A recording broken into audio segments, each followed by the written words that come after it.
रूस यूक्रेन तनाव पर इस वक्त की बड़ी खबर आ रही है। यूक्रेन पर साइबर अटैक हुआ है। यूक्रेन की सरकारी वेबसाइट निशाने पर थी इस साइबर अटैक के। इसके अलावा एक और बड़ी खबर सामने आई है।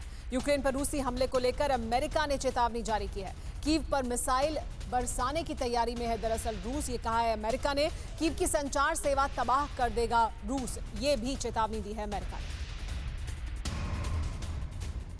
रूस के दरवाजे डिप्लोमेसी के लिए हमेशा खुले हैं, लेकिन रूस सबसे पहले अपनी सुरक्षा पर मंडराते खतरे से निपटेगा।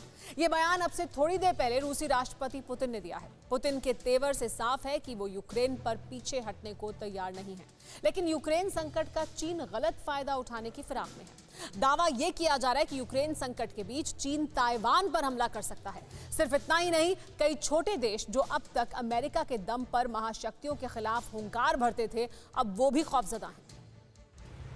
सफेद कागज पर रूस के राष्ट्रपति की ये दस्तखत सिर्फ यूक्रेन ही नहीं, कई मुल्कों के लिए वजूद पर सवाल बन गए। पूर्वी यूरोप में स्वघोषित पीपल्स रिपब्लिक ऑफ डोनेस्क और पीपल्स रिपब्लिक ऑफ लुहांस्क को रूस ने मान्यता दी, फिर मिलिट्री मदद का ऐलान कर दिया।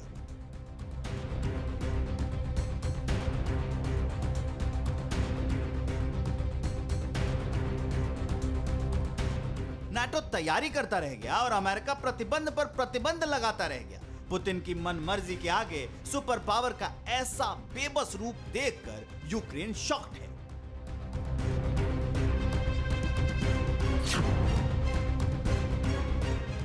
वहीं चीन को भी सुपर पावर और नाटो की बेबसी में अपना सबसे बड़ा फायदा दिखाई दे रहा है। खबर है कि यूक्रेन संकट का फायदा उठाकर चीन ताइवान के खिलाफ कुछ बड़ा कर सकता है। ऐसा इसलिए क्योंकि अभी तक अमेरिका ताइवान का रक्षा कवच बना हुआ था, लेकिन यूक्रेन विवाद में अमेरिका बुरी तरह उलझा है। सुपर पावर के सैनिक यूरोप के चप्पे चप्पे पर डिप्लॉय हो रहे हैं। मतलब ये कि अमेरिका का फोकस ताइवान से हटकर यूक्रेन और रूस पर शिफ्ट हो गया है। चीन को ऐसे ही मौके का इंतजार था। मुमकिन है कि चीन ताइवान के खिलाफ मेगा मिलिट्री ऑपरेशन का ऐलान कर दे।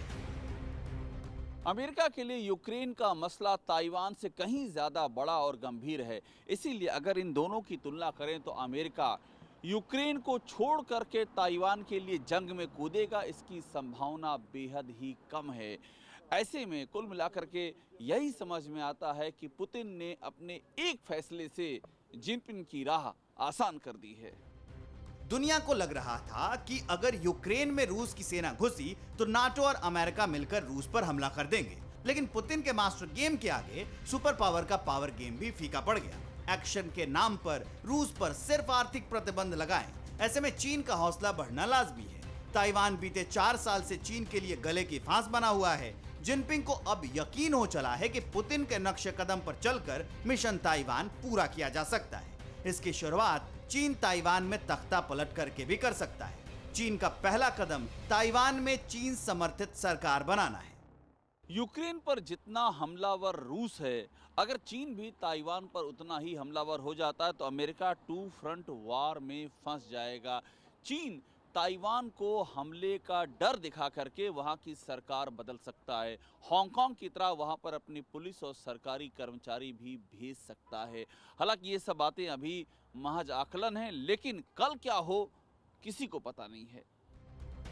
एक और गौर करने वाली बात यह है कि ताइवान के करीब आए दिन वॉर रिहर्सल करने वाला चीन अभी शांत है। वो ताइवान की हवाई सीमा में भी घुसपैठ नहीं कर रहा है। चीन का ये रवैया शक पैदा करता है। शक ये कि चीन कहीं ताइवान पर फाइनल स्ट्राइक की तैयारी तो नहीं कर रहा है। और सबसे बड़ा सवाल ये कि कहीं यूक्रेन विवाद खड़ा करने का मकसद ताइवान पर चीन का कब्जा तो नहीं है।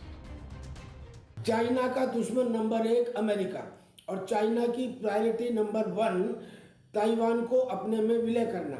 रशिया के इस इन्वेशन के दौरान, रशिया और यूक्रेन के युद्ध के दौरान ये देखना चाहता था कि अमेरिका यूक्रेन को, जिसका साथ देने का अमेरिका ने वादा किया है, कितना सपोर्ट करता है। और ये साबित हो गया क्योंकि रशिया ने यूक्रेन के डोनबास इलाके में LPR और DPR 2 नेशंस इंडिपेंडेंट डिक्लेयर कर दिए और अमेरिका केवल सैंक्शंस लगाता रहा। अब आपको एक और ऐसी खबर बताते हैं जिससे ये आशंका प्रबल हो जाती है कि कल तक जो छोटे छोटे देश अमेरिका के दम पर चीन और रूस के सामने सीना तान कर खड़े होते थे, अब वो तनाव में हैं। चीन का एक जानी दुश्मन है जापान।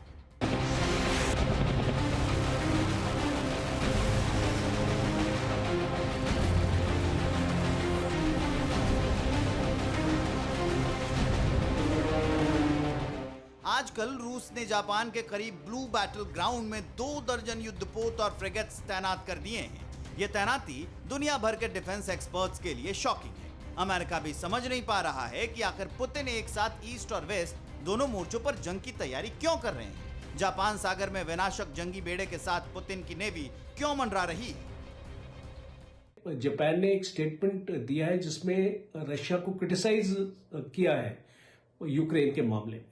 दूसरा, रशिया का ये भी इंटेंशन है कि वो अपनी मैरीटाइम बाउंड्री भी एक्सटेंड कर रहा है और वो ये एक मैसेजिंग भी दे रहा है यूनाइटेड स्टेट्स को कि हम इस एरिया को भी अपनी नेवल पावर से डोमिनेट कर सकते हैं। लिथुआनिया नाम का एक यूरोपीय देश भी यूक्रेन संकट में रूस की बढ़ती ताकत से दहशत में है। बेलारूस में रूस अपनी सेना की तैनाती बढ़ा रहा है। इससे बाल्टिक देशों को पुतिन आर्मी का खौफ सता रहा है। लिथुआनिया पर संकट इसलिए ज्यादा है क्योंकि वो चीन से खुली अदावत ले चुका है। चीन चाहता है कि लिथुआनिया ताइवान के साथ अपने संबंधों को तत्काल खत्म करें, लेकिन लिथुआनिया चीन को तीखा जवाब देता आया है। लिथुआनिया और चीन, इन दोनों के बीच भी विवाद ताइवान के चलते ही हुआ है। लिथुआनिया ने ताइवान को अपना दूतावास खोलने की इजाज़त दे दी और इससे चीन बुरी तरह तमतमाया हुआ है। चीन ने ट्रेड वार शुरू कर दिया है लिथुआनिया के खिलाफ और इन हालातों में पुतिन की आर्मी भी लिथुआनिया के लिए सिरदर्द बनी हुई है। तो क्या पुतिन और जिनपिंग मिलकर अपने दुश्मनों को सबक सिखाने में जुट गए हैं? क्या विंटर ओलंपिक के उद्घाटन से पहले पुतिन और जिनपिंग का मिलना एक नई महाशक्ति की नींव है? क्या ये सब अमेरिका के वर्चस्व को खत्म करने के लिए किया जा रहा है? अगर हाँ, तो अब अमेरिका को खुद फैसला लेना होगा कि वो ताकत के दम पर सुपर पावर बना रहेगा। कहीं जंग से बचने की कवायद में अमेरिका कई छोटे देशों का भरोसा ना खो दे। Bureau report, TV9 Bharatvarsh. परवाह देश की, सोमवार से शुक्रवार रात 10 बजे TV9 भारतवर्ष पर।